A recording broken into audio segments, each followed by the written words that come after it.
Leaving was the most honest thing you did.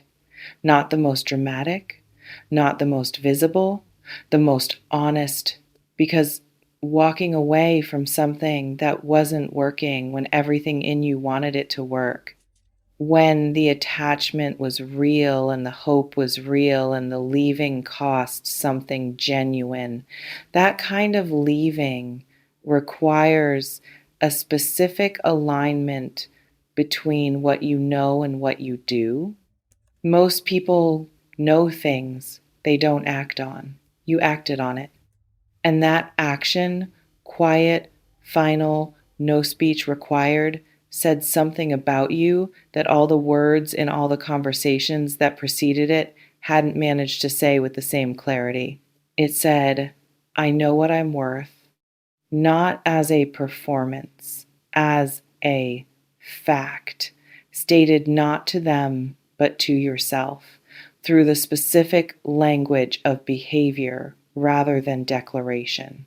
And they received it, louder than anything else you ever communicated. Let me describe what the leaving actually looked like from their side, because I think you only have your own experience of it.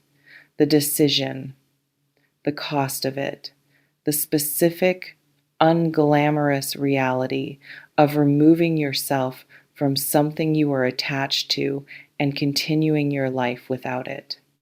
What you don't have is the view from where they were standing, and that view is important. When you left, when the presence that had become part of the landscape of their ordinary life simply stopped being there, something happened that I want to describe carefully. First, disbelief, not the dramatic kind. The quiet, slightly stunned kind of someone who assumed, without fully examining the assumption, that you would stay, that whatever they were or weren't offering was enough to keep you in place, that your continued presence was more or less guaranteed, and then you weren't there. And the guarantee revealed itself to have been an assumption. And assumptions, when they're suddenly wrong, produce a very specific kind of disorientation. Hold on, because there's something about what happened in the disbelief that I want to try to name precisely. They reached for the usual things, the usual internal mechanisms for managing situations where something goes wrong, the reframing, the narrative construction, the story that makes your leaving about something other than what it was actually about, that distributes responsibility in a way that makes their own role in it manageable. They tried to file you under difficult or timing, or it wasn't the right situation anyway, and it didn't stick. That's what I keep finding. Every version of the story they tried to tell, every way of organizing what happened that made your leaving something other than a clear response to not being valued correctly, kept falling apart under the weight of what they actually knew, because they knew, not perfectly, not with complete self-awareness, but somewhere in them, underneath the reframing attempts, there was a knowing they couldn't fully silence. You left because of what they offered or didn't offer. And that knowing, that quiet, persistent, won't stay buried knowing, is what eventually cracked the reframing open. There's an image, something that was always present, becoming noticeable only through its absence. You know how a sound can be constant enough that you stop registering it, the hum of something, the background presence of something reliable, and then it stops, and the silence is suddenly louder than the sound ever was? That's what your leaving did to their ordinary days. Not because you were loud or consuming or dramatic in the space you occupied. The opposite, because you were consistent, present in a way that became part of the texture of things. That got incorporated into the background of how their life felt from the inside.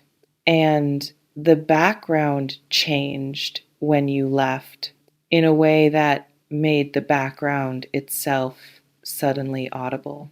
And what they heard in it was the specific, unmistakable sound of something they'd been taking for granted. Gone. The more I sit with this, the more I keep coming back to something about the offer that's coming. Because the title says they want to offer a relationship. And I want to be precise about what that actually means, what it actually represents. Because not all offers are equivalent, and I think the distinction matters enormously for how you receive this one. This offer is coming from a different place than it would have come before. Before you're leaving, if they had offered something at an earlier point in the context of whatever was happening between you, then the offer would have been made from a position of assumption, of someone who hadn't yet understood the full value of what they were working with, who was offering from convenience rather than from genuine reckoning. This offer is different, not perfect. I want to be honest about that. Not the offer of someone who has fully resolved everything in themselves that contributed to the original problem. People don't resolve everything in a period of absence, but different, because it's coming from the specific place of someone who has experienced the loss, who has lived in the specific texture of your absence long enough to understand with a directness that wasn't previously available to them what your presence actually was. And offers made from genuine understanding of loss are different in quality from offers made in the assumption of continued availability. Wait, there's something I need to say here that I think is the most important thing in this reading. The offer is not enough on its own. I want to say that clearly and without softening it, because I think there's a version of receiving this, a version where the warmth of being wanted, the relief of the approach, the specific satisfaction of having your value recognized produces a response that moves too fast, that accepts too quickly, that confuses the offering with the having done the work. An offer is a beginning. It's not the thing itself.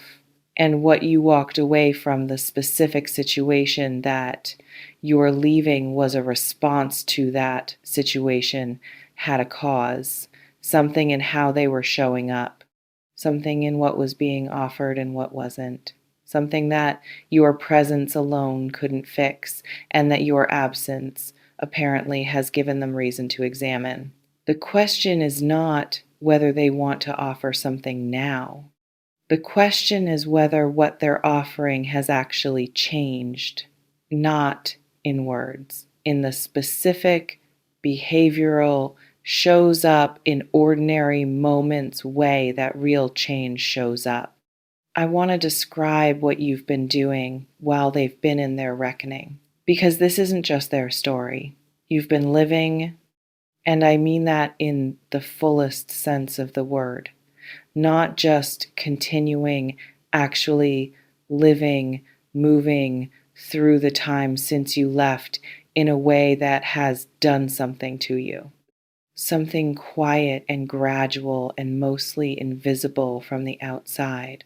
You've been becoming more yourself, not dramatically, in the specific incremental way that happens when you remove something from your life that was requiring you to be slightly less than your full size.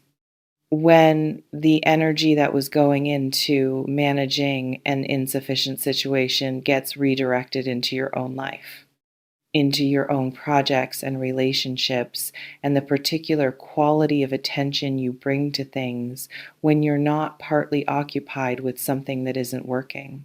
You're different than you were when you left.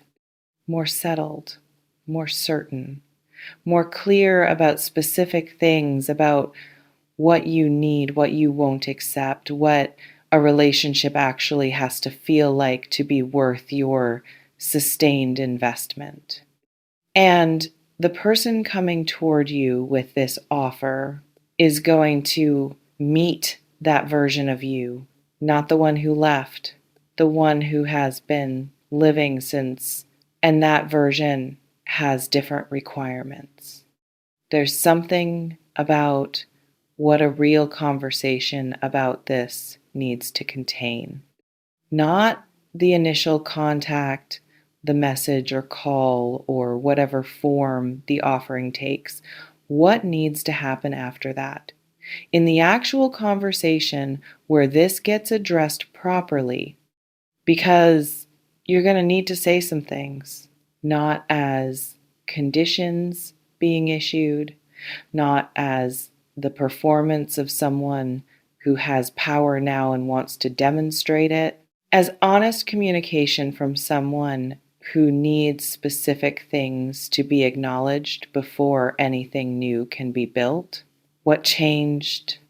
Not in the abstract, specifically what they understand differently now about what happened, what they see about their own behavior, their own role in the thing that made leaving necessary that they didn't see or acknowledge before.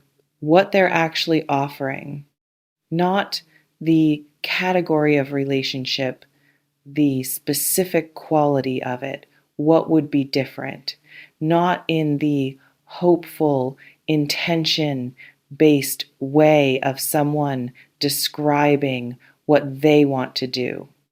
In the honest, I've examined this way of someone who understands what the previous version lacked and can speak specifically to what they're bringing now. And whether they can give you those things, whether the conversation produces real, specific, grounded answers rather than the generalizations of someone who wants the outcome without the full reckoning. That's what tells you whether this offer is worth receiving. There's something about Virgo specifically in this moment that I want to name. You're going to feel the pull, the specific, particular pull of something you wanted becoming available, of the person you had feelings for arriving with what you asked for, of the satisfying narrative arc of leaving and then being found. That pull is going to be real, is going to produce something in your body before your mind has had time to assess anything. And I want to say something about that pull. Feel it. Don't suppress it or pretend it isn't there or perform more indifference than you actually feel. The feeling is real and it's yours and it contains information. And then after the feeling, apply your perception, the same perception that told you something was wrong before you left, the same perception that knew the situation wasn't what it needed to be, even when the wanting made knowing that uncomfortable.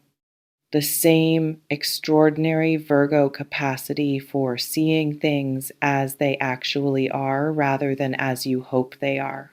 Apply it here to this offer, to this person, to what they're bringing and how they're bringing it, and what the space between their words and their actual behavior has looked like.